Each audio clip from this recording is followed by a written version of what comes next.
చాలామంది చదువుకొని డబ్బుల కోసమని అంటే జాబుల కోసమని సిటీస్‌కి వస్తూ ఉంటారండి. అలాగా కాకుండా మీరు ఉండే ఊర్లో నుంచే మంచి బిజినెస్‌లయితే చేసుకోవచ్చు. అది ఎలా అనేది ఈ వీడియోలో అయితే మీతో షేర్ చేసుకుంటాను. ఏమేం బిజినెస్ చేసుకోవచ్చు అనేది ఓన్లీ పెట్టుబడి 10,000తోనే మీరు నెలకి 50,000 వరకైతే సంపాదించవచ్చు. నాకు తెలిసిన కొన్ని బిజినెస్ ఐడియాస్ అయితే మీతో అయితే షేర్ చేసుకుంటానండి. ఇప్పుడు చదువుకున్నాం కదా! కంపల్సరీ సిటీస్‌కెళ్ళి మనం జాబ్ చేయాలి. జాబ్ చేస్తేనే మనకు వాల్యూ ఉంటుందనుకుంటారు. అది అందరికీ కుదరదండి. కొంతమందికి మాత్రమే సెట్ అవుతుంది. చాలామంది ఉన్న ఊరును వదిలిపెట్టి మనం రావడం, ఫ్యామిలీని వదిలిపెట్టుకొని రాలేక చాలామంది ఇబ్బంది పడుతూ ఉంటారు. అలాగే మనం చదివిన చదువుకు తగ్గట్టు జాబులు కూడా ఇప్పుడు ఉండవు కదా! కొంతమంది కాంప్రమైజ్ అయ్యి వచ్చి జాబులు చేస్తూ ఉంటారు. అలా కాకుండా మీరు చదువుకున్న చదువుకు జాబు దొరకకపోవడం, మీరు ఎక్కువగా ఇబ్బంది పడుతూ ఉంటే మనకు చదువుంది. చదువున్నప్పుడు మనం మన చదువుతో అలాగే మనం కొంచెం తెలివిగా మనం ఎక్కడున్నా కూడా మనమైతే మనం మనీ అయితే ఎర్న్ చేసుకోవచ్చు.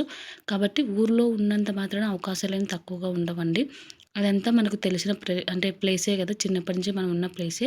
మనం ఈజీగా మనీ అనేది ఎర్న్ చేసుకోవచ్చు. ఈ బిజినెస్ ఐడియాస్ మీకు కూడా ఏమైనా యూజ్ అయితాయేమో ఒకసారి చూడండి. వీడియో మొత్తం చివరి వరకు చూడండి. ఇది నా ఒపీనియన్ మాత్రమే. ఎందుకంటే చాలామంది అంటే ఊరుని వదిలిపెట్టి సిటీస్‌కొచ్చి చాలా ఇబ్బంది పడుతూ ఉంటారు. ఇప్పుడు మీరు చూస్తూ ఉంటారు కదా! పండగల టైంలో ఎంత రద్దీగా ఉంటుందో, అక్కడికి మనం ఊర్లోకెళ్ళాలని ఎంత ఆశ ఉన్నా కూడా చాలామందికి కుదరదు. కాబట్టి మీరు ఏమైనా బిజినెస్ చేసుకోవాలి. మీరు చదువుకొని ఖాళీగా ఉంటున్నారు. అలాగే ఒక్క రూపాయి కూడా మీరు ఎర్న్ చేయలేట్లేదు అనుకుంటే చాలా సింపుల్ అమౌంట్‌తోనే మీరు ఈజీగా నెలకు 50,000 వరకు ఇంకా మీరు ఓన్‌గా ఇంకా ఎక్కువ చేసుకోగలం అనుకుంటే లక్షలు కూడా సంపాదించవచ్చండి. ఇదంతా మన తెలివి. మనకున్న ఆలోచనతో మనం తెలివిగా స్టెప్స్ ఏస్తూ ఉంటే సక్సెస్ అయితే అవ్వగలము. ఎప్పుడు ఫస్ట్ ఆఫ్ ఆల్ మీరు ఏది చేయాలనుకున్నా పాజిటివ్‌గా ఆలోచించడం నేర్చుకోండి. నెగెటివ్‌గా అసలు ఊర్లో ఏముంటుంది? మేమేం చేయగలము? అసలుకు చాలామంది ఉన్నాయి. అట్లా కాదు. పాజిటివ్‌గా ముందుకు పోతూ ఉంటే ఆటోమేటిక్‌గా సక్సెస్ అయితే అవుతుంది.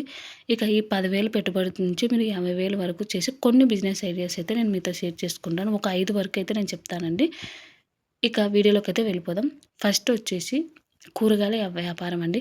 ఇదైతే ఎప్పటికీ మంచి బిజినెస్ అండి. ఇప్పుడు మీరు చదువుకున్నారు, మేము తక్కువ అంటే ఈ బిజినెస్ చేయాలని మీరు అనుకోవచ్చు. కానీ మీరు ఓన్‌గా అంటే మీరు ఒక బైక్ తీసుకొని లేకపోతే ఒక ఆటో తీసుకొని మీరు వెళ్ళి ఊరల్లో తిరిగి అమ్మాల్సిన అవసరం లేదు. మీ ఊర్లో ఒక దగ్గర సూపర్ మార్కెట్ లాగానే చిన్నగా పెట్టేసుకొని కూడా మీరు ఈ బిజినెస్ అయితే చేసుకోవచ్చండి. దీనికి ఎక్కువగా పెట్టుబడి కూడా అవసరం లేదు. అలాగే హెల్తీగా మంచి కూరగాయలు మీకు ఇంకా తెలిసిన వాళ్ళు ఉంటే మంచిగా అంటే మంచి ఫ్రెష్‌గా ఉన్న కూరగాయలను మీరు సేల్ చేస్తే మంచిగా అనేది బిజినెస్ అయితే జరుగుతుంది.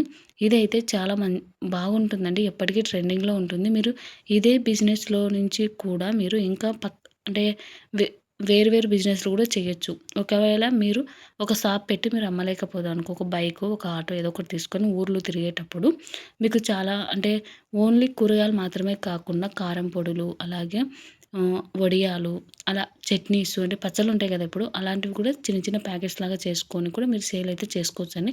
ఎప్పుడు కూడా ఒకటే బిజినెస్ దగ్గర ఆగిపోకూడదు. కాబట్టి ఇలా కూరగాయల వ్యాపారం అనేది చాలా మంచి బిజినెస్ అండి. ఇది తక్కువ పెట్టుబడితో చేసుకోవచ్చు. ఎక్కువగా చాలా ఓపికగా చేసుకుంటూ ఉంటే మంచిగా అమౌంట్ అయితే వస్తుంది. ఏ రోజు ఆ రోజు అమౌంట్ వస్తుంది. అలాగే మీకు ఇంట్లో కూరగాయలు కూడా అంటే మిగిలిపోతాయి. ఇంకా మీకు ఓపిక ఉంది. మేము ఇంకా చేయగలమని కూడా మీరే ఓన్‌గా కూరగాయలు కూడా పండించుకొని కూడా మీరు అంటే ఫ్రెష్‌గా అంటే ఎటువంటి పురుగులు అంటే పురుగు మందులు అలాంటివి కొట్టకుండా మంచిగా పండించి ఆ కూరగాయలను సేల్ చేస్తే ఇంకా అమౌంట్ అనేది ఎక్కువగా వస్తుంది. మీరు మీ పక్కనున్న చిన్న సిటీస్ ఉన్నాయనుకోండి, అక్కడికి మీరు ఇలా పురుగు మందులు వాడకుండా కూరగాయలను కొన్నైనా సరే హెల్తీగా ఉండేటివి ఎక్కువ రేటు పోతాయండి. మీరు ఒకసారి ఆలోచించండి. నెక్స్ట్ టిప్ వచ్చేసి చిన్న టిఫిన్ సెంటర్ అండి. చిన్నగా మీరు దీనికి హోటల్ ఉండాల్సిన అవసరం కూడా లేదు. జస్ట్ మీ బైక్ మీద నుంచి కూడా స్టార్ట్ చేయొచ్చు. ఇంట్లో మార్నింగ్ మీకు వస్తే వంట మీరు లేకపోతే ఇంట్లో వాళ్ళ హెల్ప్ తీసుకొని మార్నింగ్ టిఫిన్స్ అనేది చేసుకొని ఒక దగ్గర అంటే మీకు ఊర్లో ఒక ప్లేస్ ఉంటుంది కదా! అందరూ ఎక్కువగా తిరిగే అంటే ఉండే ప్లేసు. అక్కడైనా మీరు పెట్టి సేల్ చేసుకోవచ్చు. స్టార్టింగ్‌లో ఎవ్వరికీ బిజినెస్ మంచిగా జరగదండి. అలాగే పోను పోను మీకే మంచిగా అయితే జరుగుతుంది. స్టార్టింగ్‌లో కొంచెం తక్కువగా ఉంటుంది. ఒక్కసారి మీ టేస్ట్‌కి అలవాటు పడి మీరు తెచ్చే ఫుడ్‌కి అలవాటు పడ్డారు అంటే ఊర్లో గూడా ఇప్పుడు చాలామంది హెల్త్ ప్రాబ్లమ్స్ ఉన్నవాళ్ళు అలా కూడా వండుకోలేని వాళ్ళు కూడా అంటే యూజ్ చేసుకుంటూ ఉంటారు కదా! ఇలా టిఫిన్స్. ఊర్లో కూడా చాలా అంటే హోటల్స్ అయితే ఉన్నాయి. అలా అయినా మీరు సేల్ చేసుకోవచ్చు. లేకుంటే పక్కన సిటీస్ ఉంటాయి. జస్ట్ ఆహ్, బైక్ ఉంది కాబట్టి జస్ట్ ఒక 5 మినిట్స్, 10 మినిట్స్ ఉన్న సిటీస్‌లలోకైనా వెళ్ళి మీరు అక్కడైనా సరే ఇలా అయినా అమ్ముకోవచ్చండి. మీరు చేసే పని మీకు చేయగల సత్తా ఉన్నప్పుడు ఎవ్వరు ఏదో అనుకుంటారు. ఎక్కువగా క్యాస్ట్ ఫీలింగ్ అవన్నీ వదిలేసుకోవాలండి. మనకు రూపాయి కావాలి అంటే మనం ఏ పనైనా చేసుకోవచ్చు. మనమేమైనా దొంగతనం చేయట్లేదు కదా! మనం ఒక పని చేసుకోవాలి అంటే ఏ పనైనా చేసుకొని మనం మనీ అయితే ఎర్న్ చేసుకోవచ్చు. మనకు డబ్బులు అవసరమైనప్పుడు ఎవ్వరు ఇవ్వరు. కానీ మాటలైతే మంచిగా మాట్లాడతారు. అలాంటి వాళ్ళ గురించి ఎక్కువగా ఆలోచించాల్సిన అవసరం లేదు. మీరు కష్టపడే మనస్తత్వం ఉంటే గన ఏ బిజినెస్ అయినా చేసుకోవచ్చు. ఇక నెక్స్ట్ వచ్చేసి కోళ్ళ ఫారమ్స్ ఉంటాయి కదా! అవి కూడా మంచిగా అయితే జరుగుతాయండి. మీరు ఎక్కువగా తెచ్చుకోకుండా స్టార్టింగే కొంచెం అమౌంట్‌తోనే తెచ్చుకొని మీరు ఇంట్లోనే జస్ట్ ఒక కోళ్ళ ఫారంలాగా సెట్ చేసుకొని పెట్టుకోవచ్చు. దాని తర్వాత మీకు మంచిగా జరుగుతుంది. అంటే దాని ద్వారా ఎగ్స్ అలాగే కోళ్ళు కూడా పిల్లలను కూడా అమ్ముతారు. అంటే ఎగ్స్‌ని పిల్లల్లాగా చేసి పిల్లలను అమ్ముతారు. అలాగే ఎగ్స్ ఊర్లోనే మంచిగా అవ్ ఆహ్, ఎగ్స్ కూడా అమ్ముకోవచ్చు. అలాగే కోళ్ళను కూడా సేల్ చేసుకోవచ్చండి. ఇలా కూడా మనీ అనేది ఎర్న్ చేసుకోవచ్చు. ఇంకా సోషల్ మీడియాను గూడా ఉపయోగించుకోవచ్చండి. ఇప్పుడు సోషల్ మీడియాను గూడా ఉపయోగించుకొని మీరు యూట్యూబ్ వీడియోలాగా గూడా చేసుకోవచ్చు. అంటే ఊర్లో నుంచి వీడియోస్ చేసి చాలా ఈజీగా క్లిక్ అయితాయి కదా! అంటే మీరు మీ ఊర్లో టెంపుల్స్‌ని చూపియచ్చు. మీరు మార్నింగ్ నుంచి మీరు చేసే బిజినెస్ ఎలా చేస్తున్నామో అలా చేసి చూపించొచ్చు. అంటే ఒక వ్లాగ్ లాగా. అలాగే మీరు ఫేస్ చూపించాల్సిన అవసరం కూడా ఉండదు దీనికి. అలాగే మీకు చుట్టుపక్కల ఉన్న మీ పొలాలు చూపించొచ్చు. ఒకవేళ మీరు వరేస్తున్నారనుకోండి, అవి ఎలా నాటేస్తారు, ఎలా కోస్తారు, అంటే ఆ ప్రాసెస్ మొత్తం చూపించాలి. ఎందుకంటే చాలామందికి తెలీదు. వాళ్ళు చాలా ఇంట్రెస్టింగ్‌గా చూస్తారు. అలా పచ్చని పొలాలు అలాంటివి. వాటికి ఎక్కువగా యూట్యూబ్ గూడా గ్రోత్ అనేది ఉంటుంది.